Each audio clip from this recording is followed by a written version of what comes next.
A while ago, my brother made a channel called Clegg Investigations. 6 months ago, he uploaded his first video named Okmulgee Lake Investigation. And then he uploaded his second video, Thorn Residence Investigation. His third video was Tulsa Race Riot Massacre Series, the Oak Lawn Cemetery, the Sullivan Ranch Investigation, in Beggs, Oklahoma. All of these are paranormal investigations, and you might consider them as regular and just a normal paranormal investigation. But in reality, there are two ways this can be debunked. That's number one, it was faked and scripted, or number two, some of these occasions weren't really as paranormal as they thought. They all have simple explanations.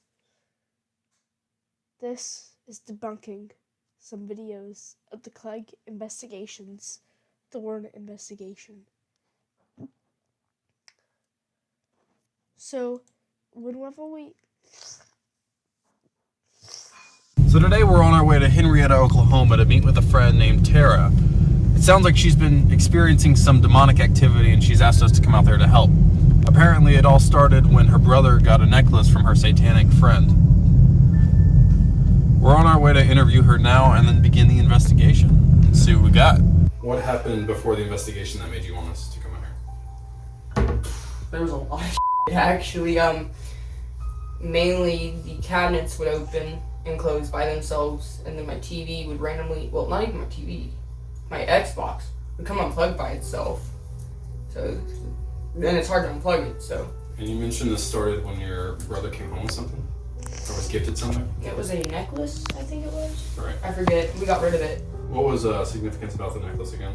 I don't remember. It was like, his friend was like studying like different crafts or something and just gave it to him. I don't remember what was about the necklace. So the activity did start when he brought the necklace home, wasn't that? Yes. Well, the evil activity. Yeah. Without very much to go on, it'd be a challenge, but it was time to start the investigation.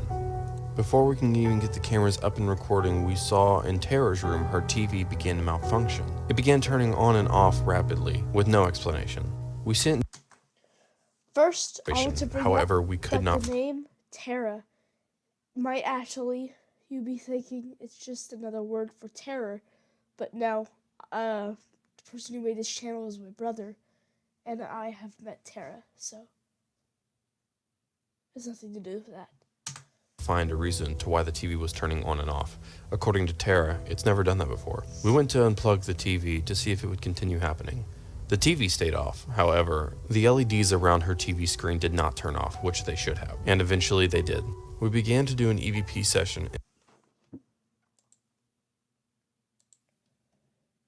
This statement brings up the same question that they had. Samsung LED TV won't turn on unless unplugged several hours. And this says that he has a 4-year-old TV, not a smart TV, and it will not turn on, and the light will remain on. There are many explanations, one being from Brian, another person from his videos, but not the same last name. Of course, I doubt that has any other thing to do with this, but I find that kind of weird how the same explanation is solved by another person, if that has to do with anything.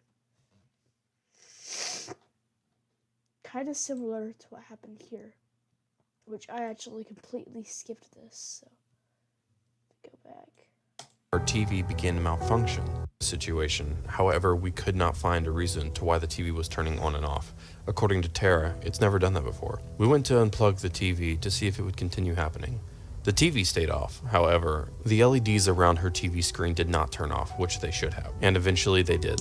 We began to do an EVP session in another part of the house, leaving Madge alone at base. She then begins feeling something weird and warm behind her, and she looks to see what it is.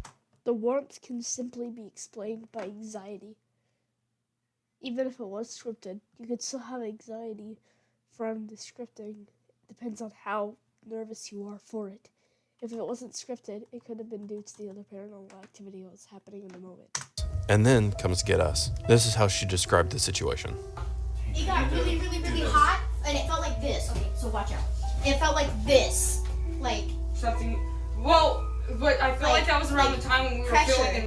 You could hear she mentions pressure, but that could also be simply explained by anxiety. In one same but spot. it was like really, really hot.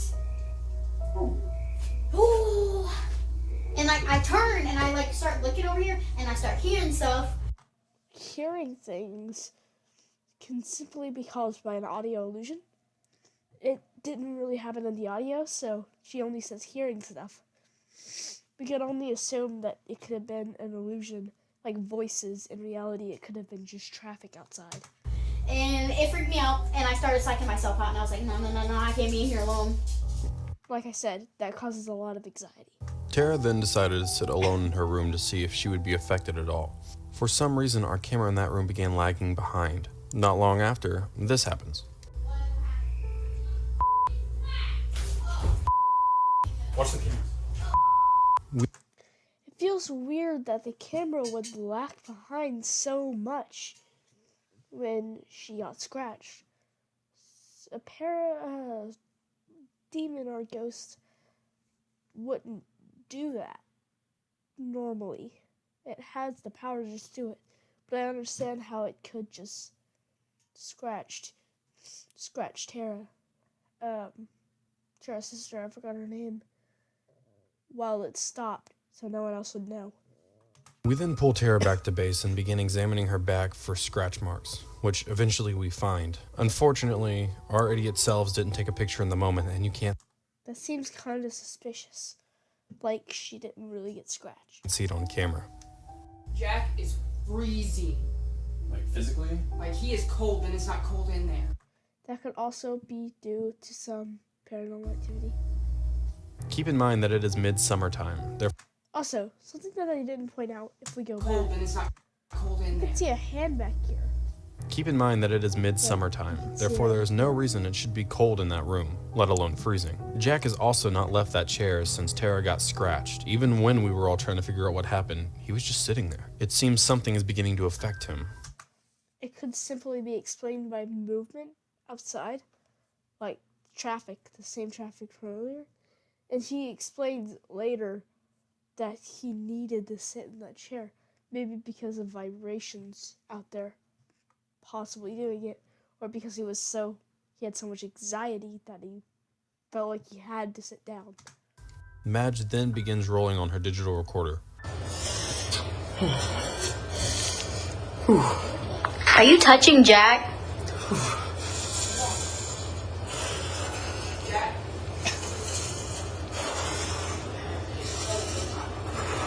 Are you okay, dude? It's freezing.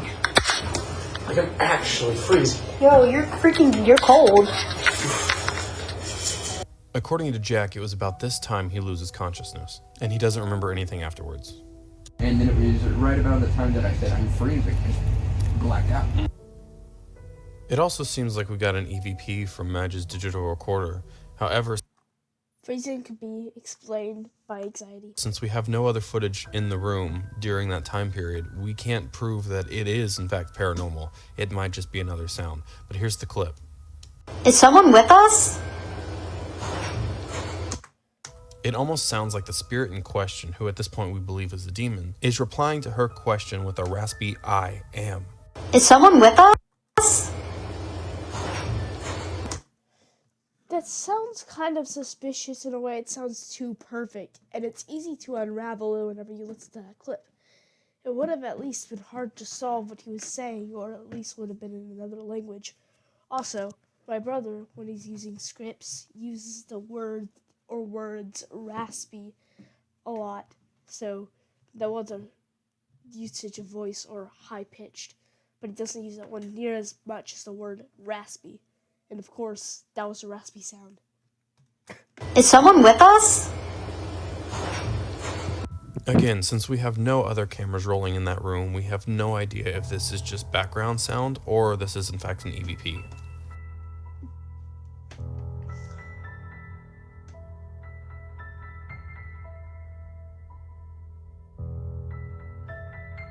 As we continue investigating, something really weird happens.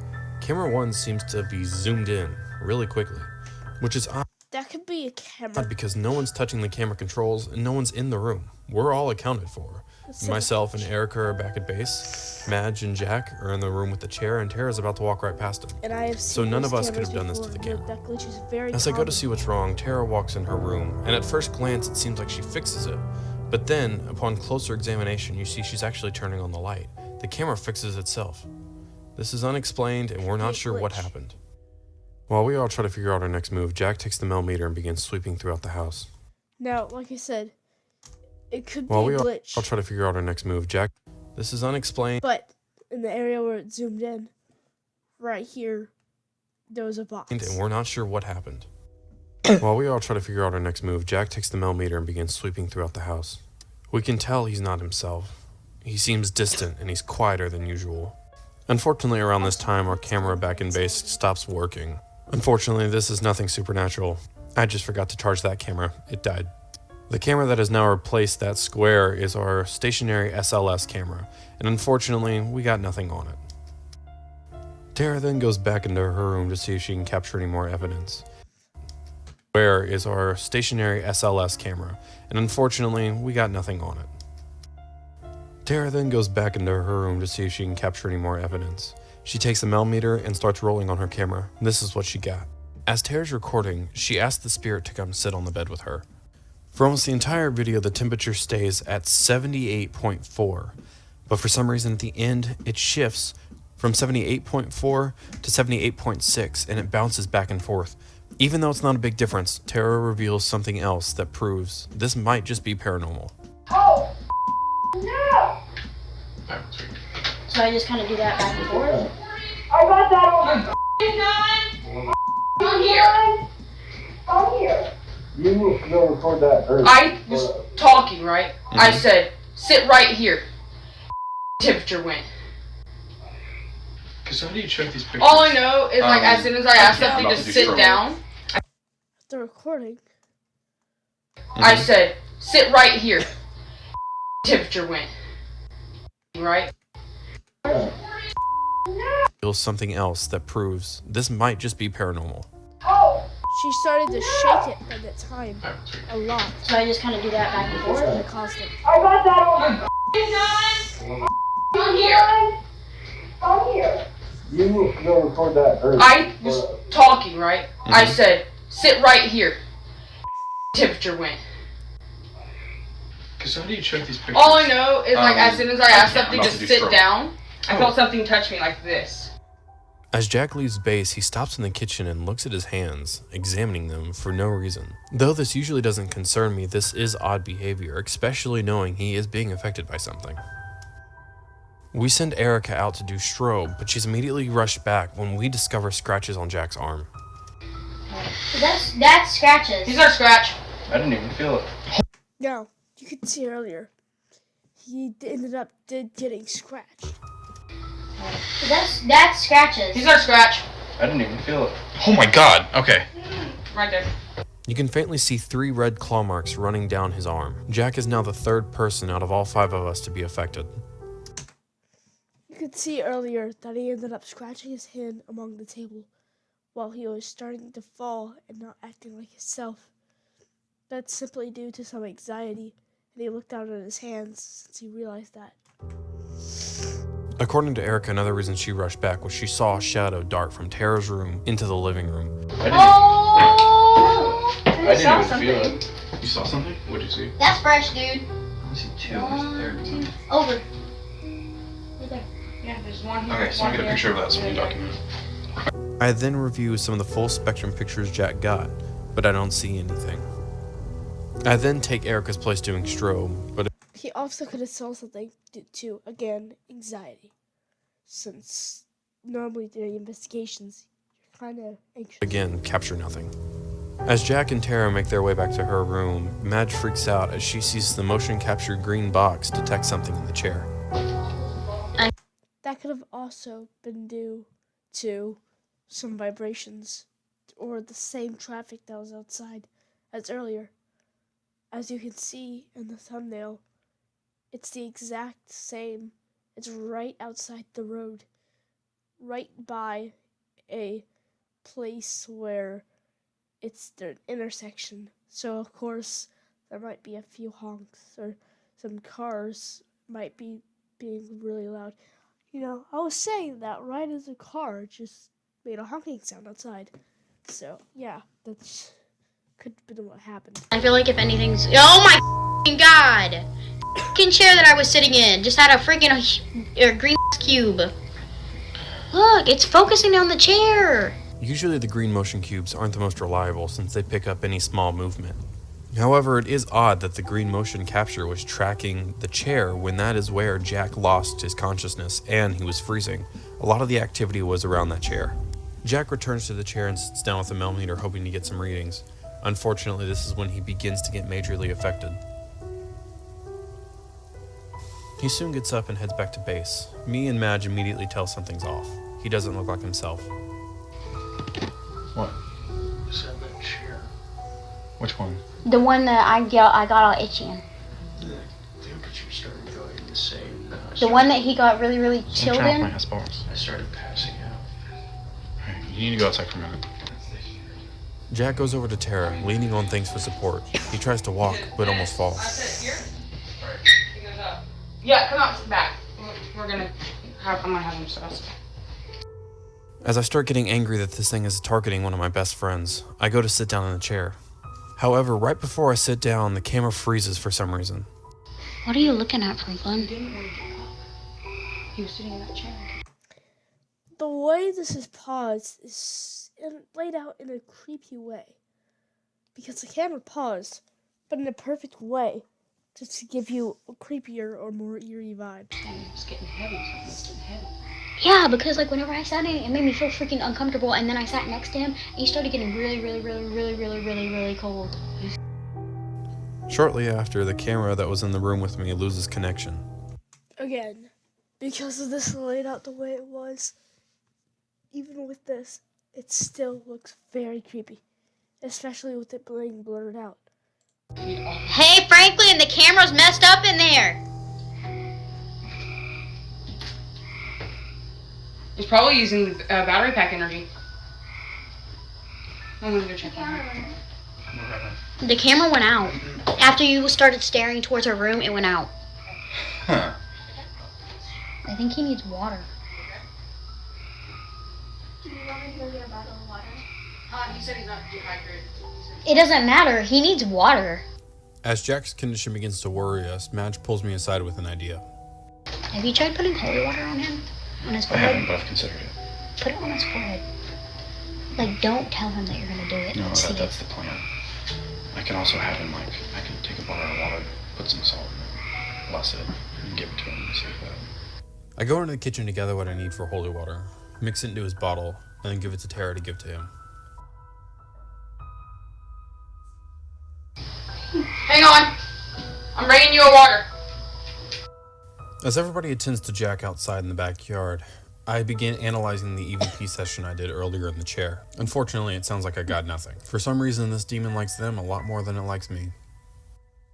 I then have Madge come watch the cameras while I try to figure out what's going on with camera 2. It is what Tara suggested. The battery pack that was full at the beginning of the investigation has now died, with no explanation. We set all the cameras up at the same time. There's no reason Cam 2's battery should have died any sooner. While I'm doing so, Madge makes a discovery. So he said something about a John, but he was like, it's not a John. It starts with a J, like, I think it starts with a J. And then he said Thomas, right? And so I looked up Thomas John, death, Henrietta, Oklahoma. And then a Thomas came up from like 19-something to 2020, and I was just like, okay, that's kind of crazy. And as I was scrolling, I shit you not, I'm like looking, and I just see like Jerry Thomas.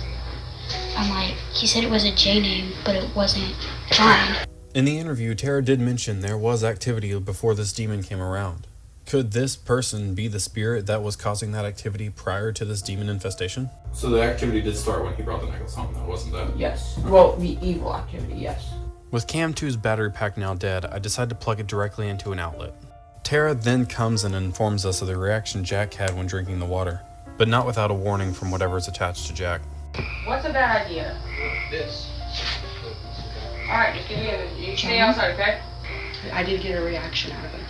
His muscles and stuff started twitching. He started getting tense.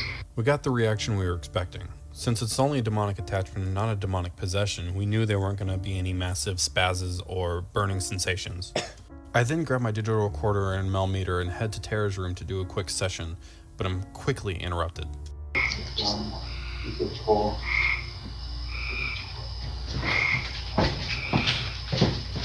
Hey, are you okay? I'm gonna go. Are you okay? What's wrong?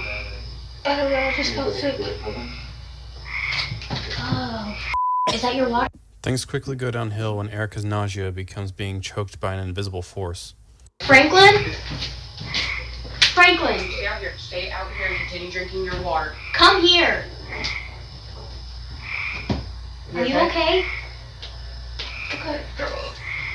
Franklin, hurry up. Okay? Something affected her. She's gonna puke, dude. She was She looking. literally, like- She was looking at me, holding her Like, throat, doing this. and he keeps telling me it's a bad idea to come get you. Wanna go outside?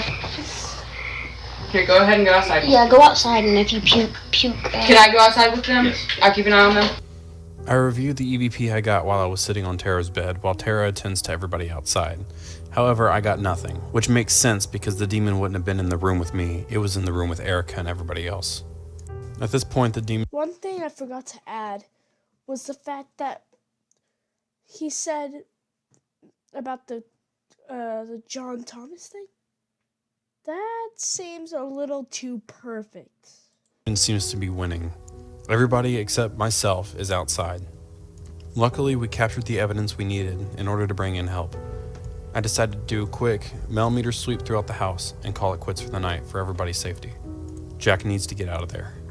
Apparently, while I'm doing this, Jack is seeing the demon outside the house, which explains why I get nothing on the millimeter. With all that taken care of, I start getting everything shut down from the investigation. So what were your thoughts on the investigation? Not so much the aftermath, but like during the investigation. During the investigation? Because you got hit pretty hard. Like as soon as you went in, Tara's room, you just... It wasn't even then. I was aware of what was that. But it was like, yeah.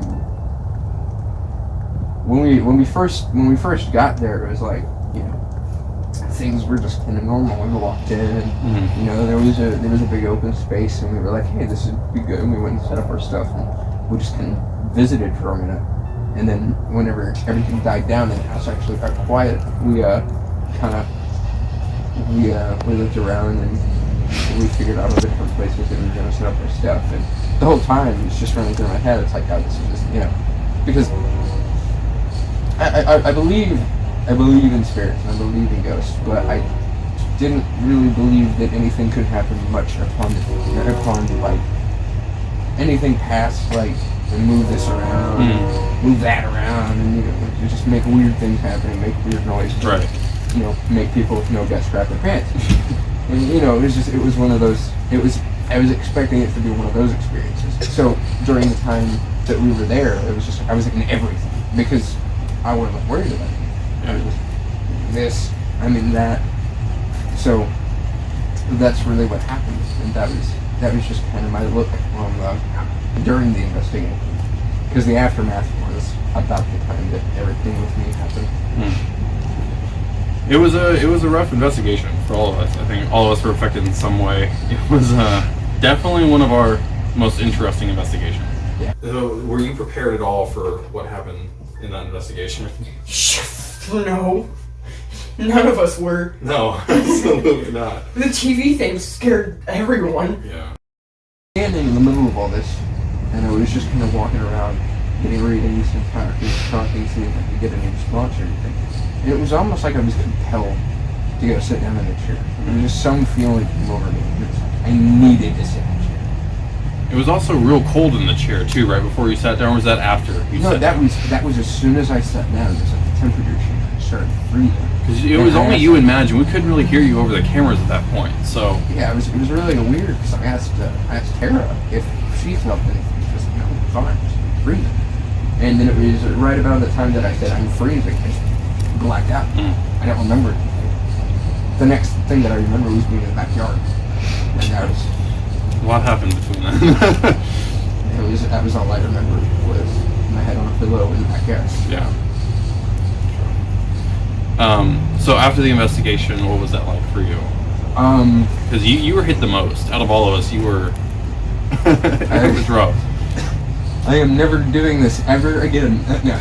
You feel like your life has just been like, it's just gone to prison and dropped the soap. Yeah. You know, it was one of those experiences. So, in conclusion, I'm not saying that the Thorn residence investigation was entirely scripted. It might not have been. But even if it was scripted or faked in the very least, some of it could be explained by anxiety, and a lot of it could be debunked if it wasn't even scripted by anxiety or many other things heard outside. So, that's my conclusion today. I am Red Diamond. This has been a very different episode, but I wanted this to be expressed. I'll leave a link down below. My brother's channel in the description when we were watching. I'll see you in the next episode. Goodbye.